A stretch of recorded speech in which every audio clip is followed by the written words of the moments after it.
Actually thumbnail में पढ़ते वक्त आपने सोचा होगा कि नहीं कोई गिमिक है, कोई ऐसी कहानी है, रेस्टोरेंट खोल के कोई करोड़पति कैसे बन सकता है।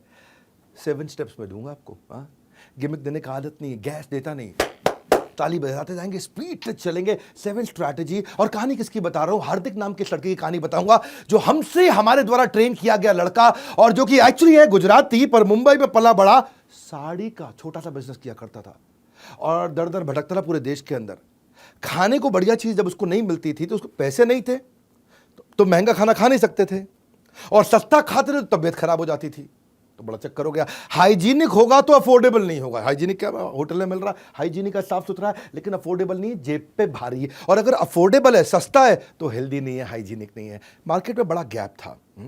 इसने रोड साइड ठेले के साथ शुरुआत करी 2016 के अंदर। इनिशियल इन्वेस्टमेंट 50,000 रुपए का एक ऐसा रेस्टोरेंट बनाया जिसमें आज तो खैर 40 ऑपरेटिंग आउटलेट है, 40 रेस्टोरेंट बन चुके हैं। अब इसी साल के अंदर अंदर 100 हो जाएंगे। 20 लाख बर्गर हर साल बेच रहे हैं, 10 लाख सैंडविच हर साल बेच रहे हैं, 3 लाख पास्ता हर साल बेच रहे हैं। बाद में पार्थ मेहता भी जो साथ में प्रोफेशनल शेफ, उसको ऐड किया। वैभव पटेल फाइनेंस का एक्सपर्ट ऐड किया। अभी 3 लोग मिलकर के चला रहे हैं। आगे कहानी 7 स्ट्रैटेजी में चलेगी रेस्टोरेंट इंडस्ट्री में। अच्छा, आपको भी बहुत सीखने को मिलेगा, हर इंडस्ट्री वाले को सीखने को बहुत मिलने वाला है। 7 स्टेप पूरे के पूरे मेरे साथ देखना। पहला चीज, आज तक तो खैर मैं जो कंटेंट दे रहा हूं पहले कभी नहीं बताया, सब यूनिक नई स्ट्रैटेजीज, हमारे द्वारा ही ट्रेन किया गया पार्टिसिपेंट है हमारा। पहला चीज, high table rotation. High table rotation का मतलब क्या होता है? Fast table turn around. Fast table turn around का मतलब क्या होता है? एक रेस्टोरेंट है, समझो 200 स्क्वायर फीट का रेस्टोरेंट है, वहां पे आप इतना समझ लो कि वहां पे 10 टेबल रखी हैं और लोग डिनर के लिए आ रहे हैं, जा रहे हैं, आ रहे हैं, जा रहे हैं। अगर वहां पे 40 पार्टी आई और 10 टेबल पे बैठी, तो 40 पार्टी डिवाइड बाय 10 टेबल, मतलब टेबल टर्न अराउंड हो गया 4। इमेजिन करो किसी तरह कुछ ऐसा कर दूं कि मैं उतने ही 4 घंटे के अंदर एक टेबल पे 4 बार घूमा, वही टेबल अगर 8 बार घूम जाए, यानी कि उसी टेबल पे मैं उन्हीं 4 घंटे में 80 लोगों को खाना खिला दूं। अभी 40 को खिलाया, मेरा टर्नओवर डबल हो जाएगा, उसी शाम को टर्नओवर डबल हो जाएगा। इसको बोलते हैं टेबल टर्न अराउंड टाइम। क्योंकि अगर टेबल टर्न अराउंड टाइम कम हुआ, लोग आए, बैठे, ऑर्डर किया, आराम से खाए, धीरे धीरे आ रहा है, धीरे धीरे जा रहा है, फिर लास्ट में हाथ वाथ धोया, सौंफ खाया और 2-4 गप मारी, फिर निकले। अरे ऐसा करोगे तो एक शाम पे एक टेबल पे एक ही डिनर निकलेगा। तो ये मेन गेम चेंजर होता है। ये कैसे किया जाता है? इसके बहुत तरीके होते हैं। एक तो अपने मेन्यू साइज को लिमिट कर दो। ये नहीं कि जिसका मन कर रहा है जो ऑर्डर किए जा रहा है जी, है तुम आगरा से कोई मुगले आजम की कोई खीर बना के ले आओ। कैटेगरी बेस्ड मेन्यू रखो ताकि जो चीज़ पहले से ही काफ़ी हद तक रेडी हो। अगर कस्टमर डिसाइड नहीं कर पा रहा है कि मैं ये ऑर्डर करूं कि ये ऑर्डर करूं, आप उसको वो सजेस्ट करो जो जल्दी बन सकता है। कमाल, जल्दी बनेगा तो जल्दी खा के निकलेगा। अगर कस्टमर आके रेस्टोरेंट खाली पड़ा हुआ है तो कस्टमर को कोने में मत बैठो, कोशिश करो कि बीच में बैठ जाए। बीच में बैठेगा ना तो जल्दी खा कर निकलता है। कोने वाला आदमी ज़्यादा देर तक बैठता है। इसको बोलते हैं क्विक सर्विस रेस्टोरेंट। प्लेजेंट हो सके तो प्री मील एक्सपीरियंस दे दो। अगर लोग हैं वहाँ पे पहले से ही, पहले जब वो आता है तो उसको मेन्यू वगैरह दिखा दो। जब तक उसको टेबल मिलती है आकर के बैठता तब तक खाना भी आ जाता है। ज़्यादा देर उसको वेट नहीं करना पड़ता है। इसमें एक खास बात क्या होती है, जो होस्ट यानी कि जो ऑर्डर लेगा, शेफ जो खाना बनाएगा, सर्वर जो खाना परोसेगा, और क्लीनर जो उठ के जाने के बाद टेबल साफ करेगा, चारों के बीच में सामंजस्य बहुत अच्छा चाहिए। और अगर एसओपी, इंग्रेडिएंट, प्रिपरेशन, प्रेजेंटेशन ठीक हो तो कोई दिक्कत आती नहीं है। हाई टेबल रोटेशन के लिए फूड अड्डा में हमने ये इस तरह काम किया कि 7 मिनट के अंदर एक मील बन जाए। तो इसका जो फाउंडर हार्दिक कमाल कर दिया, हर चीज 7 मिनट में बन जाएगी। इतना तेज टेबल घूमती है कि ज्यादा कस्टमर बैठेगा, ज्यादा कस्टमर ज्यादा टेबल चलेगी तो ज्यादा प्रॉफिट होता है। आपके लिए इस समय जरूर किया है कि ऐसा मॉडल बनाए कि सेमी कुक्ड हर आइटम रेडी रहे, हीटिंग प्लेटिंग करे, इलेक्ट्रिसिटी बेस्ड पूरा किचन बनाया, गेम चेंज हो गया। दूसरी strategy, mapping the experience of touch point. ये टच पॉइंट क्या होता है? टच पॉइंट होती है 2 चीजें, ये है आपका बिजनेसमैन और ये कस्टमर। ये कब आके टच करेंगे, कब आके मिलेंगे, जितनी बार इंटरैक्ट करेंगे उसको बोलेंगे टच पॉइंट। टच पॉइंट कैसे होते हैं? कोई भी सामान खरीदने से पहले प्री परचेज टच पॉइंट होता है। सोशल मीडिया पे देख लिया, ऐड देख लिया, डिजिटल मार्केटिंग देख लिया, कोई डिस्काउंट स्कीम देख लिया, कोई कंपनी का इवेंट देख लिया, कोई रेफरल रिव्यू देख लिया ऑनलाइन, वो गया, अभी खरीदा नहीं है। ये प्री परचेज टच पॉइंट होते हैं, आपके बारे में कहीं से पता चल गया। फिर परचेज के टच पॉइंट होते हैं जिस समय सामान खरीद रहे हैं। फिर पोस्ट परचेज टच पॉइंट होते हैं, सामान लेके जाने के बाद एक्सपीरियंस कैसा है।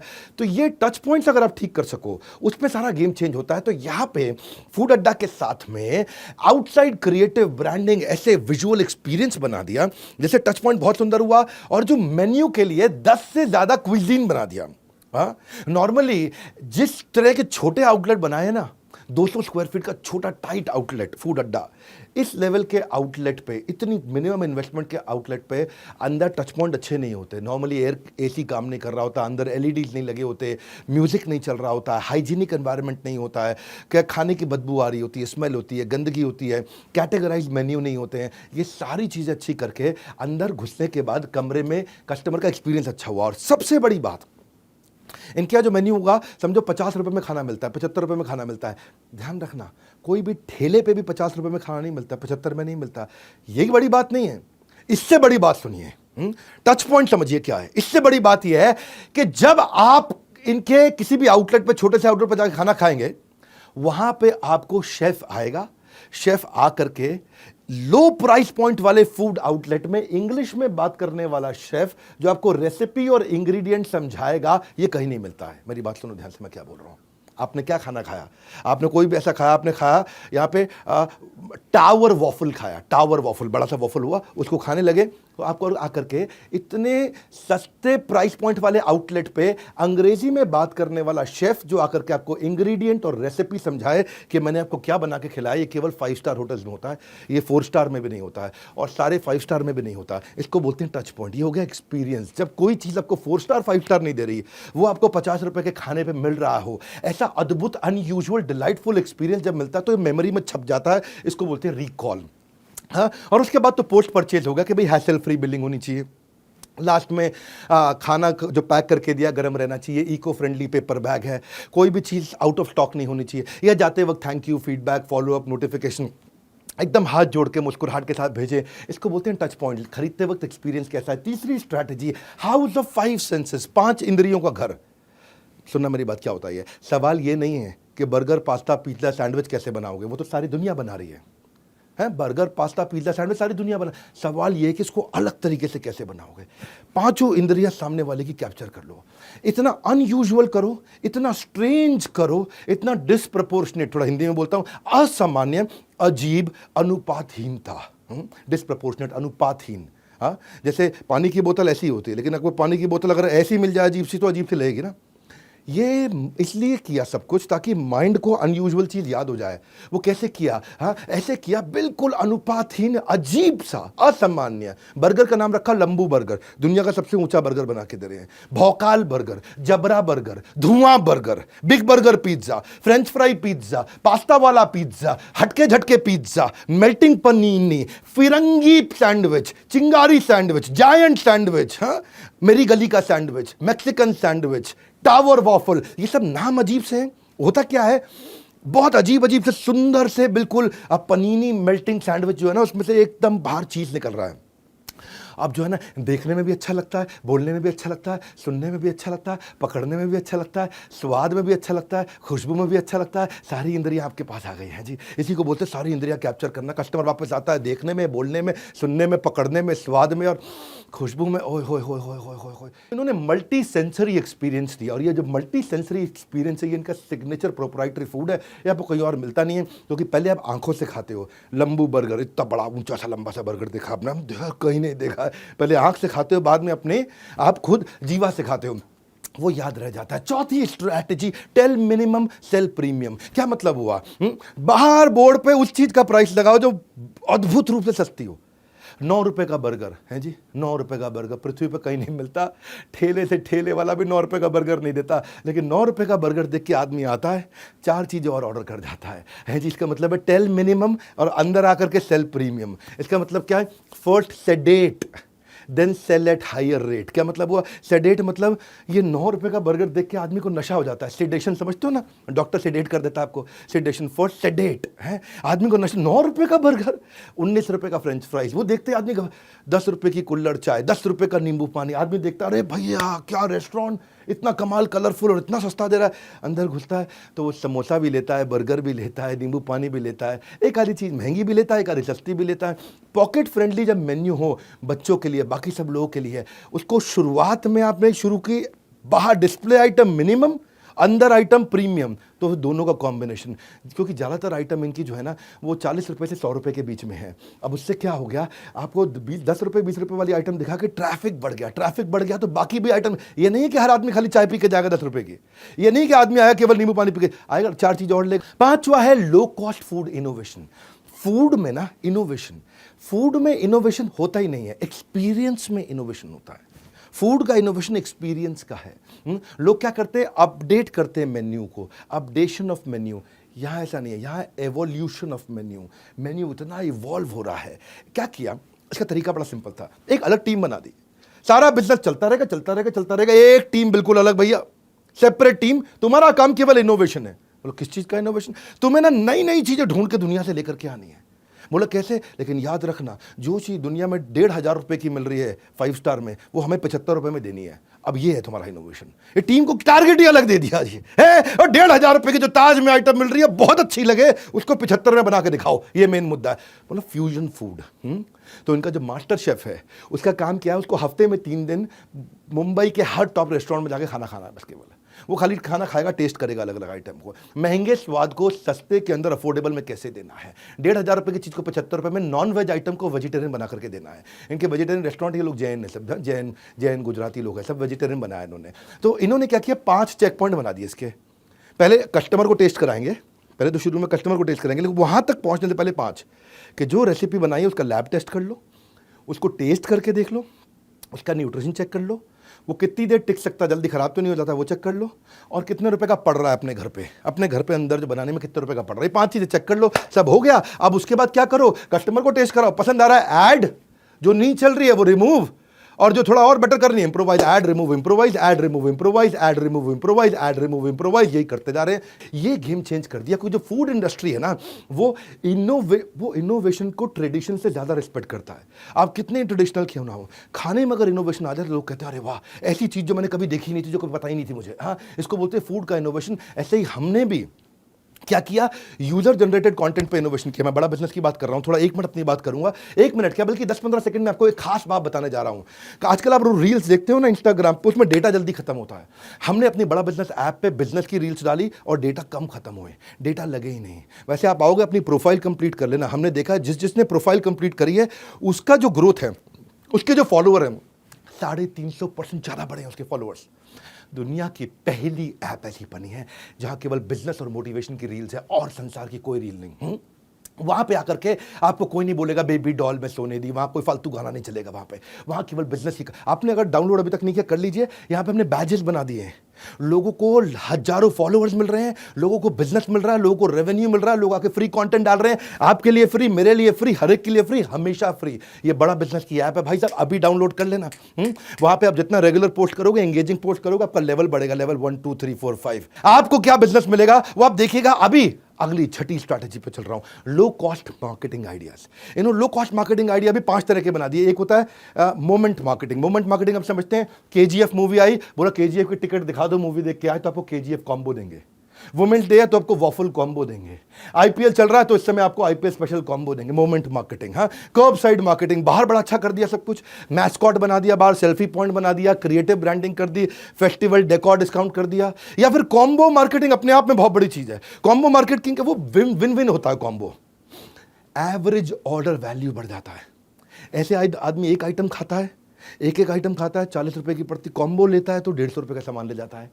लेकिन कस्टमर को लगता है कि मैंने 300 का सामान 150 में ले लिया, कस्टमर को लगता है मैंने पैसा बचा लिया, फ्रेंचाइजी को लगता है अरे मेरा एवरेज ऑर्डर वैल्यू बढ़ गया, मैंने पैसा कमा लिया, कस्टमर को लगता है मेरे को कम पैसे में ज़्यादा मिल गया, फ्रेंचाइजी को लगता है मेरा ज़्यादा माल बिक गया। दोनों का फायदा है, कस्टमर का भी फायदा है, फ्रेंचाइजी का भी फायदा है, ब्रांड का भी फायदा है। कस्टमर के मन में एक ही बात होती है, save money save money save money. Franchisee के मन में एक ही बात होती है, make money make money make money. दोनों का काम हो जाता है क्योंकि कॉम्बो में जा रहा है। कॉम्बो में कस्टमर को भी फायदा लगता है, फ्रेंचाइजी को भी फायदा लगता है। Now this is called market, these are marketing idea, reciprocation marketing. जब किसी को आप गिफ्ट दो ना, चांसेस है कि वो भी रिटर्न में आपके लिए कुछ ना कुछ करना चाहेगा। तो इन्होंने क्या किया, हर एक आदमी को बोला पहली परचेज पे आपको डिस्काउंट जरूर मिलेगा। दूसरा, जो भी आ रहा है उसको गिफ्ट, बच्चे आ रहे हैं साथ में तो उनको फ्री चॉकलेट जरूर मिलेगी। तीसरा, हर बार सामान खरीदने पे स्क्रैच कार्ड मिलेगा, स्क्रैच कार्ड को स्क्रैच करोगे तो अगली बार कुछ ना कुछ डिस्काउंट मिलेगा। हाँ, आपको कुछ ना कुछ, आपको इस तरीके के उन्होंने पॉइंट सिस्टम बना दिए हैं, लॉयल्टी बेस्ड सिस्टम बना दिया। और पांचवा, एडवोकेसी मार्केटिंग। ये फूड ब्लॉगर बुलाते हैं, उसको बोलते हैं लंबू बर्गर खा। लंबू बर्गर खाते खाते दुनिया का सबसे ऊंचा बर्गर, अजीब सी भौकाल बर्गर है जी। हाँ, वो खाते खाते आदमी फोटो बनाता है, वीडियो बनाता है, वायरल हो जाती है। फूड ब्लॉगर तो आते हैं ना, उनको फ्री में खाना खिलाते हैं, वो अपने वहाँ पे इंस्टाग्राम पे जा करके अपने वीलॉग पे जाके वीडियो बनाते हैं। अवेयरनेस वगैरह ठीक है, अगर लोग आपकी एडवोकेसी शुरू कर दें और आपकी तारीफ समाज में करना शुरू कर दें, बिजनेस नेक्स्ट लेवल पहुंच जाएगा। सबसे बड़ी एडवर्टाइजिंग वही है, जब कस्टमर आपकी एडवर्टाइजिंग करने लग जाए। मैं और आप नहीं कर सकते कभी भी। नॉमिनेट कर दिया गया इनको उसके बाद में दुनिया के सबसे टॉलेस्ट वेजिटेरियन बर्गर के लिए। हाँ, लंबू बर्गर, ऐसी ऐसी चीज़। लोग फोटो खींचते हैं ना, अच्छा शेयर वही होता है जिसको शेयर करने से इज्जत बढ़ती है, लोग बड़ी इज्जत बढ़ती है उनको, अरे ऐसा खाना खाया देखो। खाने की प्रेजेंटेशन बहुत अच्छी कर दी ना कि लोग फोटो खींच के शेयर करते हैं, वायरल हो जाता है। ये है मार्केटिंग का आइडिया। हाँ, उनको लॉयल्टी दे दिया, उनको कूपन की किताब दे दी, ले जो कूपन की किताब, अगली बार आएगा कूपन स्क्रैच करते रहो। और फाइनली सातवीं स्ट्रैटेजी, इस धंधे में मार्जिनलाइज्ड मार्जिन था, थोड़ा सा मार्जिन था। इंटेलिजेंटली धंधा बिल्ड किया, हमारे से ट्रेनिंग अटेंड किया, लगातार हमसे ट्रेनिंग अटेंड कर रहे हैं, हमारे पार्टिसिपेंट है इसलिए जम के तारीफ कर रहा हूँ। इतने से मार्जिन को मैक्सिमाइज मार्जिन किया। जानना चाहते हैं कैसे? फूड अड्डा की अपनी मोबाइल ऐप बना दी। अब आपको जोमेटो पे, स्विगी पे डिपेंडेंसी नहीं है, तो जोमेटो और स्विगी को मोटा कमीशन चलाता था, वो नहीं जा रहा है। कस्टमर का डेटा मेरे पास आ गया, उस कस्टमर को मैं वापस बुला लेता हूँ। अगला, डिजिटलाइज्ड इन्वेंट्री मैनेजमेंट कर दिया। उसका फायदा क्या है? जब इन्वेंट्री पहले ही पता चल गई, एक रेस्टोरेंट है, रेस्टोरेंट के पास चटनी पड़ी है कि पैटी पड़ी है, चटनी खत्म है कि पैटी खत्म है, ब्रेड पड़ी है कि चीज़ पड़ी है, सॉस खत्म है कि नहीं खत्म है, पता ही नहीं। लेकिन अगर सब कुछ टेक्नोलॉजी पे ला दिया तो आपकी वेस्टेज कैलकुलेट हो गई। हाँ, सामान वेस्ट नहीं होगा, स्टॉक मिसप्लेस नहीं होगा, स्टॉक चोरी नहीं होगा, ऑप्टिमम स्टॉक रहेगा, स्टॉक रिप्लेस होगा। नहीं तो वो क्या रहता है, एक्सपायर हो रही है, जो चीज़ पड़ी वो पड़ी पड़ी एक्सपायर हो रही है। अब 400 रुपये की आइटम अगर मेरे 100 आउटलेट पे पड़ी हुई है, 400 रुपये की आइटम, मेरा 40,000 रुपये का माल हर महीने एक्सपायर हो रहा है। छोटी छोटी चीज़ें पैसे बचाती हैं। हाँ, तो उन्होंने क्या किया, अपना इन्वेंट्री मैनेजमेंट करने से कोई भी चीज़ की वेस्टेज खत्म कर दी। दूसरा, क्या होता है ना, खाने की आइटम जल्दी एक्सपायर होती है तो आपको ध्यान रखना पड़ता है कि नहीं है। अब लेट्यूस है, सॉस है, चीज़ है, हर्ब्स है, कॉन्डिमेंट है, तुरंत एक्सपायर होते हैं। पर मेन्यू ऐसा बनाया कि वही लेट्यूस बर्गर में भी जाता है, सैंडविच में भी जाता है, 4 और चीज़ में जाता है। वही सॉस बर्गर में भी जाती है, पास्ता में भी जाती है, सैंडविच में भी जाती है, 4 और चीज़ में जाती है। वही चीज़ बर्गर में, सैंडविच में, पास्ता में, कहीं और चीज़ में भी जाएगा। वही हर्ब्स, कॉन्डिमेंट सब में। ये लीनियर नहीं है। सिस्टम ऐसा बनाया कि एक रॉ मटेरियल जो है मल्टीपल डिशेज में कंज्यूम हो रहा है, तो वो रॉ मटेरियल खराब होएगा ही नहीं, क्योंकि वही रॉ मटेरियल जो है, वही चीज जो है अभी कम से कम मेरी 52 आइटम में लग रहा है, वही वाली सॉस है मेरी कम से कम 42 आइटम में लग रही है, सामान खराब नहीं होता, वेस्ट नहीं होता है कि नहीं। तो वही सामान लग जाता है बहुत जगह। तो मेन्यू को इंटेलिजेंटली परम्यूटेशन कॉम्बिनेशन में बनाया, मिनिमम वेस्टेज, तो फूड कॉस्ट आपकी बच गई, मार्जिन बच गया, आपने कमा लिया, इसे मैक्सिमाइज किया। लॉजिस्टिक्स जो धंधे में है ना, लोग पकड़ नहीं पाते। सामान डिलीवर करना क्या मतलब होता है इसका? Store to store, door to door, corner to corner, hygienic condition में, लॉन्गर शेल्फ लाइफ में सामान पहुंचा नहीं पाते लोग, इसलिए क्या करते हैं, लोकल वेंडर से खरीदना पड़ता है। अब लोकल वेंडर से पड़ता है महंगा। लॉजिस्टिक्स कर दिया क्रैक, एक्यूरेटली, राइट टाइम पे, consistently, every time, efficiently, with in the time line. बस ये क्रैक हुआ, गेम चेंज हो गया। सप्लाई चेन गेम चेंज होने से क्या हो गया, टाइम लाइन, इससे कॉस्ट बहुत बच गई।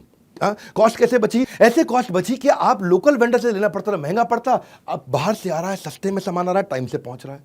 अच्छा, इसके अलावा एक फ्रेंचाइजी को बेचारे को लीगल सपोर्ट, जीएसटी का लीगल असिस्टेंस, लाइसेंसेज वगैरह रेस्टोरेंट के लेने पड़ते हैं, वो भी सब लेके दे दी, कॉस्ट बचा दी। फाइनली ये जो कोई सॉस वगैरह भी ले रहे हैं, जो चीज़ वगैरह भी ले रहे हैं, सब कुछ ले रहे हैं, ये क्या कर रहे हैं, ये डीलर, डिस्ट्रीब्यूटर, रिटेलर से नहीं लेते, सीधा कॉर्पोरेट से ले लिया। सीधा कॉर्पोरेट से ले लिया तो बल्क में अंदर ट्रक के ट्रक चीज़ आ रहे हैं, ट्रक के ट्रक भर के सॉस आ रही है, ट्रक के ट्रक भर के क्रीम आ रहे हैं। तो उससे क्या फायदा हो रहा है, सस्ता मिल रहा है, पूरे देश में सबसे सस्ता मिल रहा है, उससे अपना पैसा बचा लिया, है कि नहीं है। जगह जगह पैसा बचाने की, और इतना इंटेलिजेंटली बनाया कि 200 स्क्वायर फीट में रेस्टोरेंट चल जाता है। 200 स्क्वायर फीट बहुत छोटा होता है, उसका रेंटल कम हो गया तो पैसा बच जाता है।